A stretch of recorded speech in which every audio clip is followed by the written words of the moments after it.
Үйүнүн жанынан атылган Жаңы Жер айылдык кеңешинин депутаты Кубанычбек Баянов 10 күндөн кийин ооруканада каза болгон. Кылмышка шектүү али күнгө чейин белгисиз. Бул боюнча Баткен облустук ички иштер башкармалыгынын жана Лейлек райондук ички иштер бөлүмү тарабынан атайын ыкчам топтор түзүлүп, бүгүнкү күндө иликтөө иштери жүрүп атат.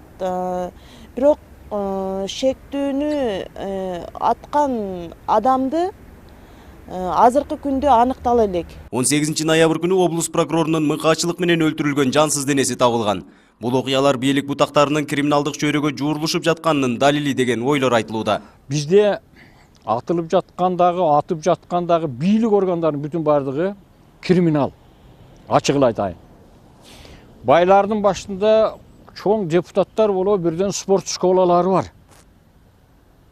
Ал спорт школалардын бүтүн бардыгы криминалдарды даярдап, ошолордун ичинде даярдаптыр, ошонун ичинен 4-5 тандап, өзүнүн максатына жетүү үчүн ушуларды күч катары пайдаланат. Ал эми коомдук активист Роза Маманова облус прокурорунун өлүмү боюнча көптөгөн шектүүнү пайда кылгандыгын билдирүүдө. Жакында эле прокурор өз кол алдындагылардан да бут тосуулар болуп жатканын билдирген экен. Менин өзүмдүн коллегаларым бут тосуп атат. Менин коллегаларым мага иштеткенге койбой атат деп туруп, мага кайра арыздангандай кылып, мага жалдырап калган демесин мен өзүм көзүм менен көрүп чыкканымда бул облус прокуратуранын ичиндеги ошол бир крупный кылмыш ишти жаап жашырганга Мама Жакыповдун болбой койгондуктан ушул ишке барышты бул нерсегечи. Баткендеги катарынан катталган мындай кылмыштуу окуялар жай жашоочуларды сестентти. Бир учурларда каралар баш көтөрүп, чиновник депутаттар өлтүрүлүп, айрымдары дайынсыз жоголгон.